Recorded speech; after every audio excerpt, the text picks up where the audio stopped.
Mimi na dada yako nani anakudhalilisha? Nakuuliza, mimi na dada yako nani anakudhalilisha?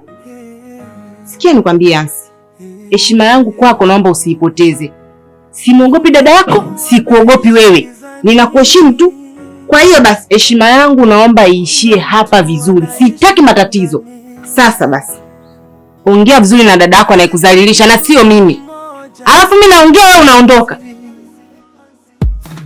Hansi anaonekana mtu wa kawaida, nguo zake rahisi, maisha ya shida, kila siku yupo mtaani na mawazo, kazi yake kubwa ni kubeti tu atero, watu wanamuona kama maskini yangu. Nimejua kabisa mwenzangu wewe mzima, kumbe no signal kilichokufanya wewe utoke hapa ukamwambia mume wangu mimi kila kitu, ulitegemea nitaachwa? Ulitegemea nitaachika si ndio?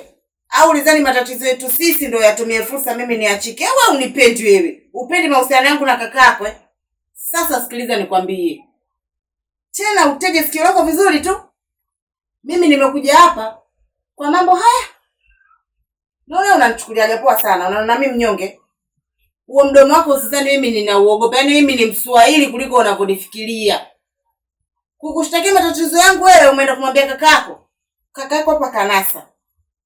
Hicho kimoja chake nilichokushtakia usizani mimi ndo kwamba simpendi, nampenda mume wangu na uombe wako mwisho leo.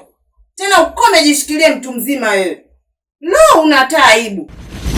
Kuhusu hilo swala la watoto, sio kwamba nataka sana watoto kuzaa kujizeesha tu. Ni hivyo tu nataka nilinde ndoa yangu sionekane mgumba nikafa bila kizazi. Umesikia, sifagili watoto wala nini. Nataka mwenyewe ni enjoy na mume wangu nile bata. Huo muda wa kupata watoto huko uzeeni, au usitegemee mimi nasubiri sana watoto, tafadhali bibi. Alafu wewe mwenyewe una watoto hao? Kila mtoto na baba yake. Baba zao wenyewe akili zao sio timamu. Wengine ndio wanaokota makopo. Mbona sio tusemi? Jishikilie mtoto wa kike ndio maana ndoa huna. Masingo maza nyinyi hamna akili. Yaani majukumu yanawaelemea mpaka yanafika. Yaani wakati akili zote zinaruka kwa ajili ya majukumu. Jishikilie bibi, tafuta bwana kukuweka ndani. Sio unakaa unaanza kunigombanisha mimi na mume wangu Ansi upo. Upo. Jishikilie. Siku moja moja. Umemaliza wewe Msungo? Kwanza alikwambia Kisadiki wembe ya adui ya nywele. Wewe umefundwa sasa? Wao manyakanga yako, masomo yako na wazazi wako ndio kufundisha kile ufanye na yafanye. Kwa si ushukuru hapo ibaki hapa kwenye familia. Wewe usikibuka unajua kwa watu wangapi? Na ulivyokuwa unaniambia mambo kuhusu kakaangu, unanituma ulikuwa unaniagiza. Sakuliza mdazimu, ulikuwa unanituma kwa Ansi kwa unaniagiza. Alafu, eti wasema, masingo maza sio nini kitu gani? Wewe hiyo ndio amekupa nini? Sana sana na kwa limo hormones tu. Ungeweza vile bwana kapita navyo. Ukimpa kodi bwana kaenda kaila. Au upata faida gani kwenye hiyo ndoa? Na watoto unawataka uko una akili. Wewe mwenyewe hapo kula yako shida vya yako tabu yako wasiwasi. Watoka watoto. Mimi usingomana sio kwa na akili, ninapambana na vipambana watoto wangu wanakuwa na shule wanaenda. Wewe kitu gani bibi? Unaniambia mimi sina akili, wewe unajua ungechukua hela ungempa bwana. Sasa hizi bwana anapewa hela. Kama sio wazimu kitu gani? Una haya usijua vibaya. Ndio shamwambia. Na kitu usichokijua. Kaka na dada ni mke na mume asiwachane. Mimi na ule bwana ndoa yetu haifi. Utaondoka wewe, atakuja mwingine sie tupo. Ndoa yetu haifi msikitini, haifi kanisani, haifi serikalini, upo nyonyo. Kwa hiyo ukiniambia kitu kuhusu Hansi, hujaniambia umenituma nimwambie. Sawa sawa? Ovyo. Tena ukome. Kome. Tena kukusisitizie kabisa. Yaani mimi na Hansi ni kaka na dada. Yaani ni mke na mume wasioachana. Yaani mke na mume wa damu. Sijui unaelewa? Kwa hiyo ni mimi wewe nika mke mwenzako. Sawa sawa? Kwa hiyo ukiniambia kitu nitamwambia husband. Upo nyonyo? Toka tu zako kufanya kupatoka. Toka hapo usinitabishe mimi. Huyo ndo Zai Mizozo.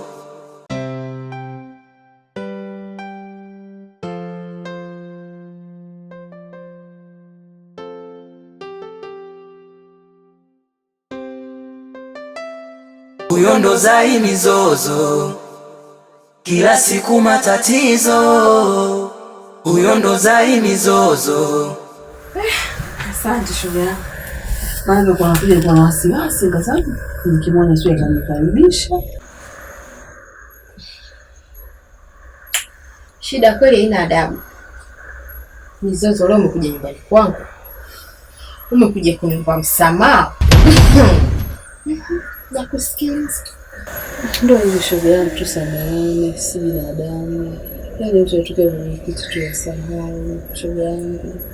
Tusameheane shoga yetu ni kama zamani. Nilijua tu ipo siku utakuja. Hapo panaitwa utakuja. Naona leo umejileta mwenyewe. Haya. Mimi nishakusamehe.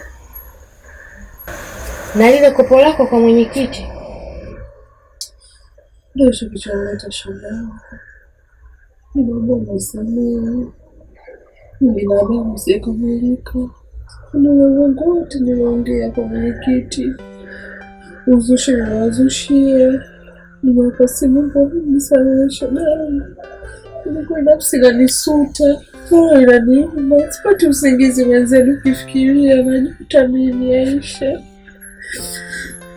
Sasa tusameheane shoga yangu, maisha mafupi asi binadamu. Sasa kwa vitu nifikiria. Nikasema je, nikushirikishe kwa sababu natamani sana kualipa. Sasa mimi sina pesa. Sasa nimepata sehemu wala kupesha hela. Lakini changamoto inakuja, nataka waje wanitembelee nyumbani. Na mimi ukitembelea sina vitu kama vitaridhisha kunipa hiyo mkopo. Nikaona je, kushirikishe nitumie ndani kwako. Waje paole tu wakinipa mkopo. Mimi niombe pesa yenu tumalizane ya shoga yangu. ndani kwangu tena Zai. Vitu vya kwangu walete waje wavione. Nibebewe vitu mimi? Sio hivyo Aisha. Yaani wakija shida huku paona tu. Uchukue hata kitu wallahi nakwambia. Uchukue kitu chochote au shida huku kuona tu, nataka mtu anafanya. Una kitanda na godoro. Mimi ndio kusina chochote na godoro tu naandika na wale na wanangu. Sasa wataona mimi sijakidhi vigezo. Kwa shoga yangu. Waje tu hapa waone pesa, ili wape pesa yenu. Sisi tunavyogombana Aisha mimi. Basi sawa. Kwa sababu umesema unawaleta tu na baby vitu anaangalia. Wewe walete kama kuna lingine.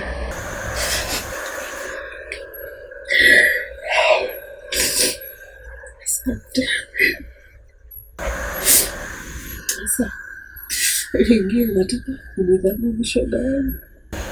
Dada. Yaani tena mizozo na kukudhamini juu. Yaani nidhamini. Pala nataka zile nidhamini ndio nipe hiyo pesa. Huku nidhamini ndio nipe pesa siku hiyo. Yaani mfano kama vile leo. Kesho asubuhi naenda kuchukua na kwa shoga yangu. Basi sawa. Maana mwenzako hapo unavyoniona kama chikwe lake ishamlipa. Maana lile kopo lako ulinifanya mpaka nigombane na shoga yangu. Kwa hiyo kwa sababu chikwe lake nimemlipa na wewe unaenda kuchukua hela kwa lengo la kutulipa, ina maana hiyo hela inakuwa yote ya kwangu. Yaani wala hata sina shida. Asante shoga yangu, nashukuru. Sasa basi wale unaweza akaja leo saa 10 kwa sasa kupita pale au mshauri unachiki ufunguli hapa kama maulidi. Hata usijali. Shoga ya wewe. Watu maushoga yetu nakwambiaje, wao wako wanafurahia siku itirafiana. Mbona itawashuka sana. Halo, hii mizozo. Kila siku matatizo. Huyo ndo Zai mizozo. Lakini ni mtu mmoja Hansi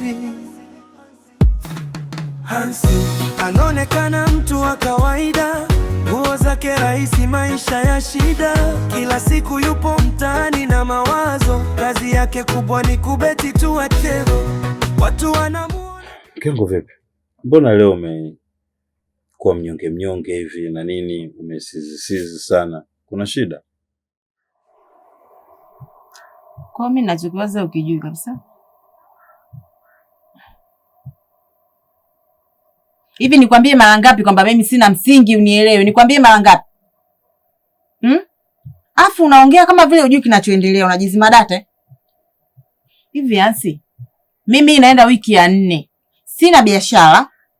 Nishazoea kushika hela yangu mimi. Mambo ya kupigizana kelele kuombana hela mimi sijayazoea. Nakwambia utafutie msingi hata 7,000 hata 10,000 unashindwa kweli Ansi? Mbaya zaidi, nimeacha fungu zangu 4 za tembele. Bwana wewe sasa unavyoiendekeza njaa. Umekula zote na ugali. Ile ni 2,000 ujue. Fungu moja 500. 2,000 kwako unaona ndogo, mimi kwangu kubwa. Yaani mimi kinachoniuma roho hapa. Nimepata wateja wapi? Wanataka kisamvu, nyanya chungu, bamia. Mimi nataka nikitembea barabarani beseni langu liwe kubwa, msingi uwe mkubwa. Mimi na wateja zangu kibao, lakini wateja wote wanapotea kwa sababu yako. Hivi unajisikiaje mimi navuomba hela? Au unafikiri mimi napenda kukuomba hela? Sasa hizi mimi ningekuwa nishapika zangu ugali tushakula sasa hizi na kaa nawaza hata mboga usiku kitu gani? Msingi yenyewe ubaki siuelewi, yani hapa sielewi. Yani wewe ndio chanzo cha matatizo yote. Yani wenzangu wanapata waume lakini mimi napata mtihani jamani, yani nina mtihani na balaa zito. Hasi wewe kushindwa kunitafutia mimi msingi wewe. Hivi kweli jamani? Sasa mimi siku ile jamani nimefanyaje? Mimi nimeyakuta yale matembele. Nikasema haya fresh, ngoja mimi niatoe roast pale na unga ulikuwepo na nini, mimi nikatoa kitu. Na wewe mwenyewe ulikuja ulikuta nimetoa bonge moja la diko. Sasa ulitaka tukae na njaa na matembele hapo rafiki yangu. Waifusiwe hivyo mama watoto. Mimi pale nilichokifanya ni kuhakikisha natoa pale vizuri nini, katengeneza safi nini, kachambua nini, nikatoa diko pale safi kabisa. Na wewe nikubakishia lakini kidogo tu niliachota nikapika supu kuongeza damu kidogo mwilini niwe na damu nyingi. Lakini ile ilobaki nilipika vizuri roast hata kama ilikuwa kidogo, lakini wewe ulikula. Suri yakuta wewe mama. Wewe kumbe zazwa. Mimi sizungumzii matembele. Nazungumzia yale matembele ulokula ndo mtaji wangu. Mafungu haya 4 shilingi 2,000. Yaani unaona hii hela ilobaki nayo umeiona? Ndio mtaji nilokuwa na. Sasa mimi nanitosha nini? Inanitosha nini? Sasa hapa nimepata wazo jipya kutoka kwa udogo wangu Sekibuga. Ndio nilikuwa nimekaa hapa naliwaza nilipitishe au vipi. Yaani hapa naenda kukopa kausha damu. Tena sio kausha damu tu. Siku hizi wanaita chai. Upo baba, yaani ya moto. Hela ya moto naenda kuchukua 50,000 yangu. Nipate msingi mdao beshe zangu zishanona. Yaani marejesho 2,000. Yaani shinde mimi mwanamke wa shoka. Kama naweza kulisha mume wangu nashindaje 2,000? Sasa naenda kuchukua.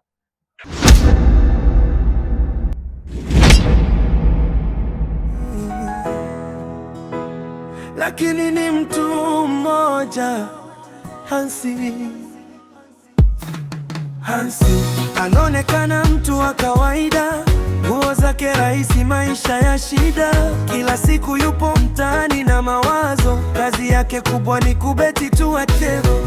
Watu wanamuona kama maskini asiye na mwelekeo wa maisha, lakini kuna siri imejificha ambayo wengi hawaijui kabisa. Usiku mwingine anaonekana tofauti, mavazi safi, pesa mikononi. Ni kama maisha yanabadilika ghafla, kutoka chini mpaka juu haraka. Unaishi maisha mawili direm, upande wa chini, upande wako. Siri yako ni nzito, ni nani anayejua ukweli wako? Maskini au tajiri,